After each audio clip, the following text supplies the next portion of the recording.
Welcome back to the Trade Society Traders Improve podcast. I am your host. My name is Rolf, and in this week we're going to talk about how to plan for failure in your trading, why it's really important to plan for failure, and how this will actually make you a better trader. And I have some really practical tips that you can use in your own trading right away. By the way, if you're listening to this on Spotify on your phone, you can leave a review. We are currently at 27 reviews there. We are at 21 reviews on Apple iTunes. So if you want to help us out and if you enjoy those weekly podcast episodes that we're putting out, make sure to leave a review there. I really appreciate it.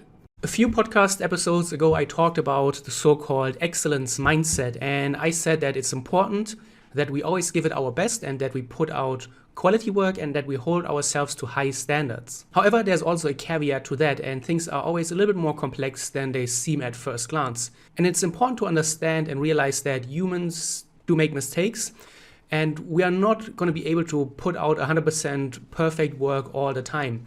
And we need to plan for that in advance, and we need to be ready for those imperfections. Because if you don't account for mistakes or problems or things go wrong, which they inevitably will, then you will be caught off guard and you will not be ready to deal with that situation. And I've seen very often that one little mistake that a trader is doing, which in the big scheme of things, in the big picture, wouldn't matter at all, but it catches the trader off guard because he expects from himself to not make mistakes, to always trade at its best, and to win almost all of his trades. Or if you're a new trader, you probably are looking for this 100% win rate system.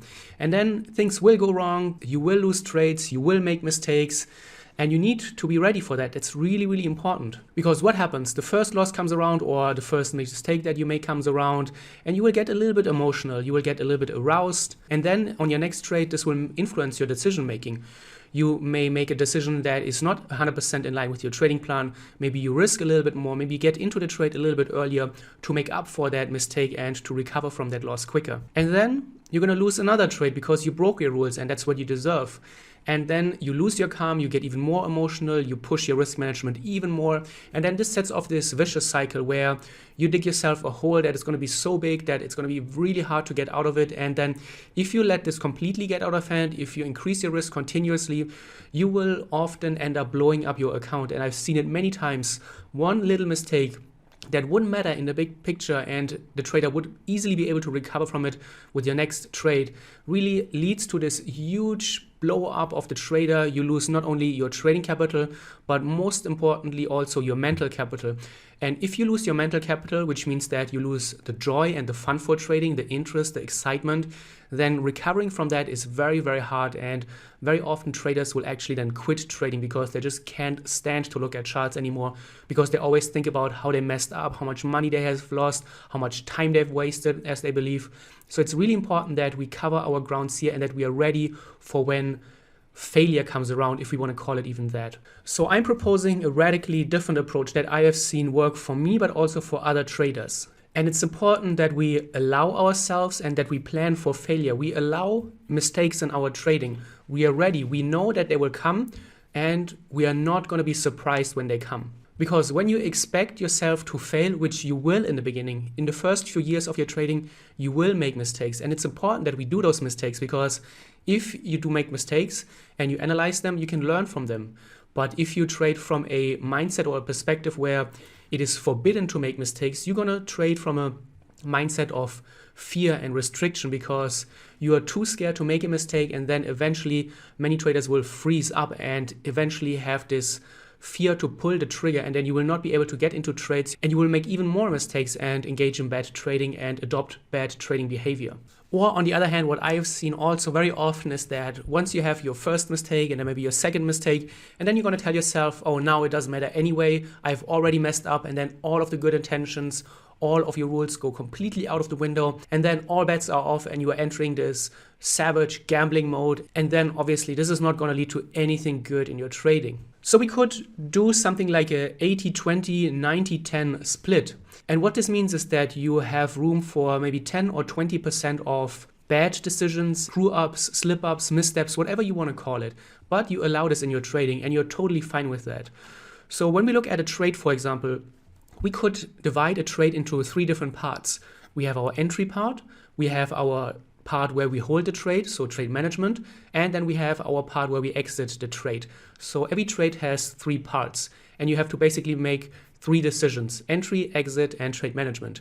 And then let's assume we are a relatively active trader. We have 2 trades every single day, so 10 trades a week, and every trade has 3 decisions.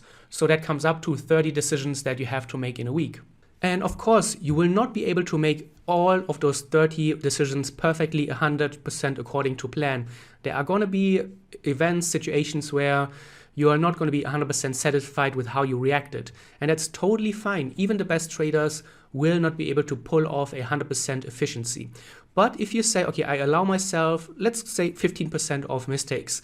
So out of those 30 trading decisions, I am okay with maybe being incorrect for, let's say, 5 or 6 or 7, whatever it is may be. And that gives you a little bit more breathing room because you don't expect to be always 100% right. It's very important that if you make a mistake, if any of those 7 mistakes that you allow yourself, those mistakes are not going to lead to a place where you will not be able to recover from. So a mistake cannot be that you are risking 100% of your trading account instead of your reasonable 1% per trade.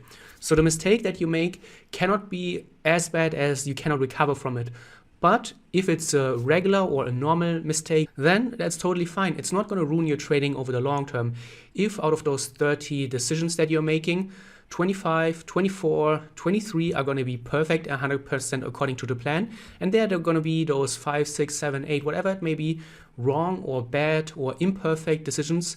You will still come out ahead and you will have a very good trading quality. And if you listen to those pro traders or those very experienced traders, and we have been to a Dr. Van Tharp seminar 2 or 3 years back, he was talking about trade efficiency. And I don't remember the accurate number or the exact number that he was mentioning, but I think it was somewhere in the realm of 70, 80, 85%. That this is a very good number for a professional trader. I don't think it was above 85%. I may be wrong, but I don't think it was above 85%.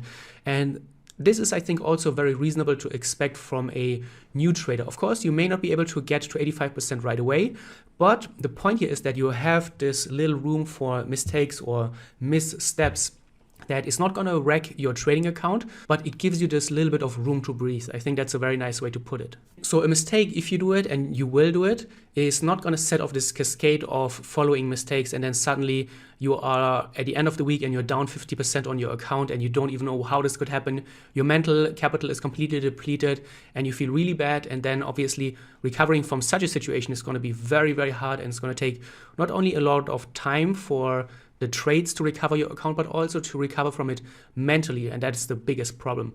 So not every mistake is going to automatically put you at the edge of the abyss where you're just one step away from completely losing everything. And in this context, I would also highly recommend to track this efficiency.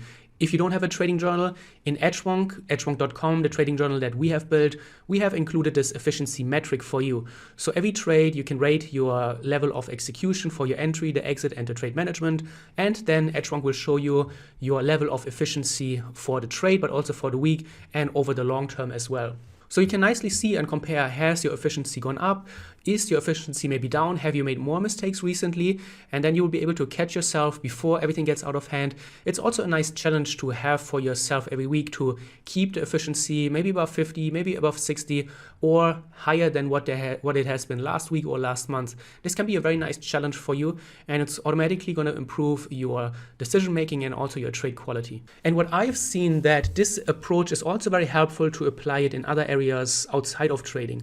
For example, I in the past kept struggling with getting in shape or eating right or eating better.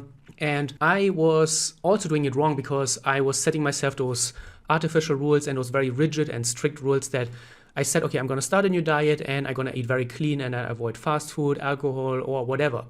And then the first cheeseburger or the first chocolate bar, which is inevitable, was always going to set me up for this big disaster. And then I kept telling myself, oh, now it's too late anyway. And then all of my good plans and intentions and goals were out of the window. And then a few weeks later, I was looking at the scale and I was back to where I was and put on even a few more pounds. However, once I started to shift and once I started to understand that, okay, 100% efficiency, 100% correct rules, and never expecting me to slip up and going for the burger with the fries or having a beer at night. That's not realistic, and it's gonna happen. I know it will happen no matter how hard I try. I may be able to pull it off for a few weeks, maybe a month, maybe 2 months, but there will come this moment where I'm gonna go off track. So I need to plan for that, and I don't want to completely abandon my good intentions. I don't want to go back to eating bad overall and all the time. But what happens if I give myself 80% goal on 80% of my meals? I want to eat well, I want to eat good. And on 20% of the meals, I'm okay with maybe not having typical diet food, not eating 100% clean, allowing myself a beer every now and then. It's okay with having a chocolate bar every now and then. And that also makes it a little bit easier, obviously, to do it long term. So it's not only a diet which you are able to pull up for until you have lost a few pounds, but you're maybe even able to sustain it for the long term. So it becomes more of a lifestyle where you eat clean 80% of the time, but it's okay every now and then to go off the track and have something that you otherwise would not have in your regular diet. And I found this is really, really sustainable, and you're still gonna see results, which is the most important part. I personally find this approach really liberating, and that's why I think this, if you give it a try, you will see it also hopefully be beneficial for your trading, but maybe even other areas in your life. And maybe you can apply to other things as well. And if you have other ideas where this 80-20, 90-10, whatever it may be, rules apply, let me know in the comments below. Maybe we find other applications for it. Maybe a few nice ideas from you would be also interesting. I'm always interested to hear what you guys come up, how you like this podcast. So let me know how this resonated with you. Have you had similar experiences? What are your thoughts? And I look forward to hearing from you.